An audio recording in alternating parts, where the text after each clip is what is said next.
Hey guys, welcome back to Encore Chat, and I'm here with Alan, who is a session player drummer. He also plays with a band called Parrot Beach. He plays all over. He travels the U.S. and also down in the islands, and he has fun and loves what he's doing. And I'm glad he's here to take a little bit of time to educate everybody on what we need to do, and hopefully moving forward in this music business we call the industry. And Al, I just have a quick question to ask you, my friend, is how long have you been playing drums? Since I was 10. Okay. So 4th grade. So that's a long time. Oh, that's almost 30 years. That's almost your whole life, right? 30 years this fall, yeah. Okay. Yep. And let me ask you, have you studied it all along the way? Yes. You have? I started playing this school. Okay. Our music started in 4th grade. So I was 10 then. Started doing the school band. But yes, I worked with a lot of different guys on drums, studying, so which was good. Over the years, I still do when I can. But yeah, so it's important to study. Yeah, to keep it. You can learn a lot more when somebody's showing you something rather than just trying to figure it out yourself. So. Yeah. Now, would you stress that to kids that are coming in today that are just learning or if they're trying absolutely. to show an interest? How important is the studying, and how much did it, in your opinion, did it catapult you as far as your playing ability and stuff like that, would you say? I think it's very important, okay. Especially from the start, and also you have to learn, you have to keep learning. What I always found was great when you worked with somebody, when somebody was teaching you something as opposed to figuring it out yourself, is not just that you're learning something from somebody who's already doing something, but I always was amazed with what I got out of it after. Okay, Joe Schmo just showed me how to do this that I asked him to do, but how many days and weeks and sometimes months after you can still expand on that. Right. Okay. And so that was always a good thing to study. Yeah. All right. From the beginning up to now, and then some. Touch on what you have seen playing, like how we went with tape. Oh. You know what I mean? Like, You're what was the talking the pecking studio order? side. Yes. Let's do the studio side of it. What Studio was the side pecking order in- that you've seen when you were through your lifetime so far? How quick technology changes. Oh, it's crazy. I mean, even just in the drum side, of course, of the studio experience. The drums are changing. The drum sounds are changing. But I think you're saying the actual workings of the studio. Yeah. Yeah, I mean, when I started doing this, I went into a studio when I was 16 years old. Okay. And that was back 90, I guess it was. And we were still doing tape then, obviously. And that was, I think, a 1-inch tape back then. And then when I got into the studio thing, not even having my own studio yet, but even in the last 10 or 15 years, we've gone through the changes that we spoke about earlier, from tape to ADATs to hard drive, and now to just it's just computers. Software. It's just Macs, it's Pro Tools. Yeah. So a lot of changes even in the time that I've been doing it. Yeah. So, and it's always neat, being a studio guy and a drummer, working both sides of the glass, constantly seeing the changes on both sides and that affect both sides of it. The drum sounds, but thankfully it's all still playing. Yeah, you got to learn the song. But even that, to go on that route a little bit, even that, the way the studio and the drumming thing has changed, we don't all play in the same room anymore. Sometimes when it comes to recording a record, it used to be you at least had the guts of the band. Yeah, the live drums, the bass player. Yep. Now it's crazy. Sometimes at my studio, the only guy in the studio is me. I'm the engineer and the drummer, and never met the bass player. A lot of things I've played on a lot of songs and records with artists I've never met. Wow. Because of the internet. Yeah. It's changed so much. Yeah. Well, that brings me to my next question, which I'm glad we're talking about. Going into the internet, and it's helped. Some people say it's helped. Some people say, well, it's kind of hurt the business. With your advice in today, what would you say to kids? Like, there are kids out there that like the world we live in again, and I said this before, but we live into that quick result world we in now. You know what I mean? Yeah, it has to be now. Yeah. Nobody works for it, or nobody wants. I'm hoping that they're going to. A lot of them don't want to work for it anymore, like we used to do. How you look at all the time you spent practicing, getting your rewinding chops. the tape. Yeah, doing that. Yeah. What's he playing? Yeah, the cassette. But what advice can you have for the kids? I mean, if you were to say to somebody, a kid today, and what's your view? Actually, let's start with what's your view on the internet, like in the way Good, bad. Yeah. It's definitely changed it.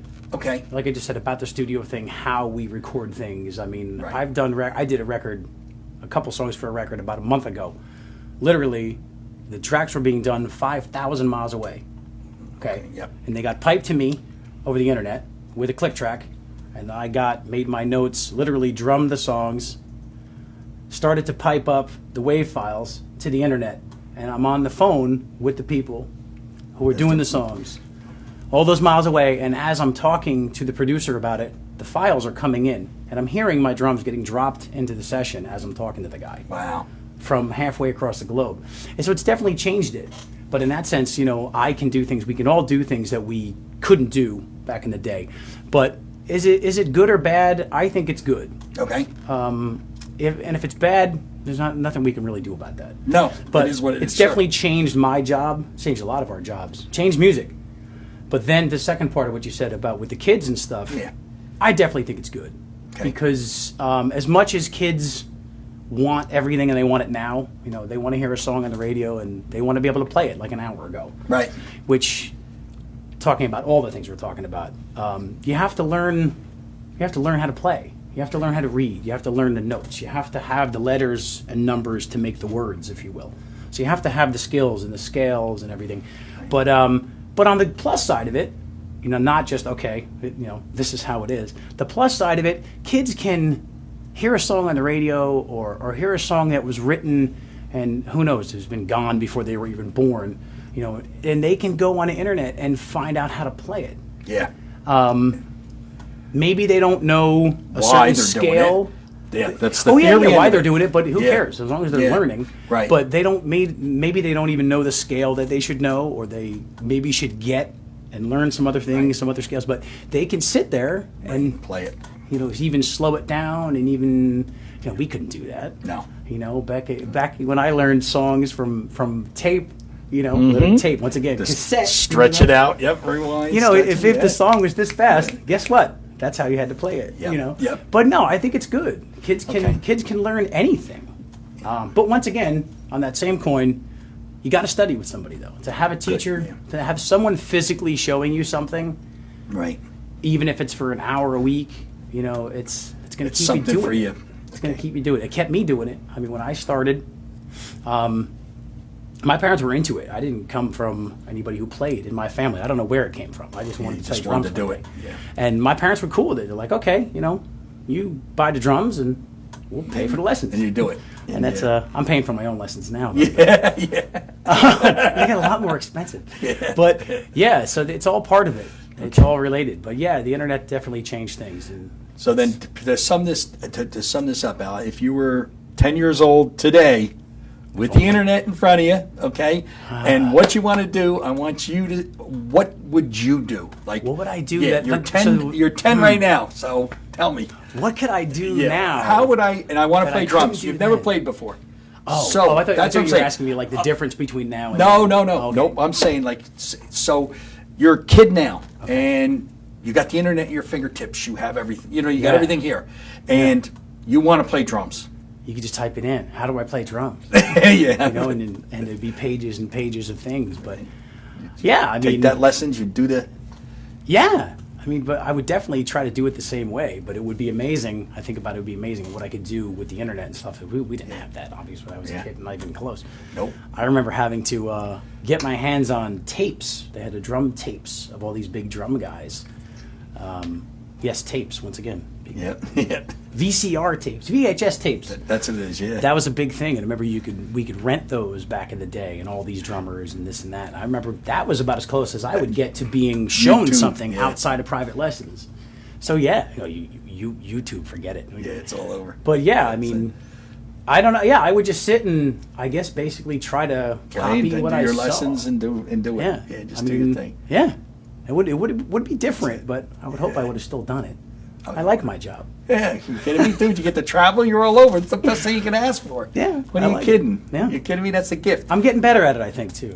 Yeah. Slowly but surely, after 30 years. I'm almost content with it. See, but you're never satisfied, are you? No. And that's the beauty. Yes. When you think you know it all, that's when you have a problem. Alan, thanks so much for coming, man. I really appreciate it. Remember, guys, check Al out. He's with Parrot Beach. He does studio work. Go on YouTube. You'll see him. He's out there all over the place. All right, guys, and if you're at some resort area and you see Parrot Beach, go say hi to him. He's a really good guy. Thanks, guys, and more videos to come. Again, thank you from Encore Chat. Really put an effort in to learn an instrument. It's so, so important. Thanks again for lending an ear. Thanks for stopping in to Encore Chat. I'm Pete Schmiedhauser that owns a small little store called Schmied's Music, 831 Route 10 East in the Pine Plaza Shopping Center in Whippany, New Jersey. Thanks, guys, and stay in touch to see more videos to come.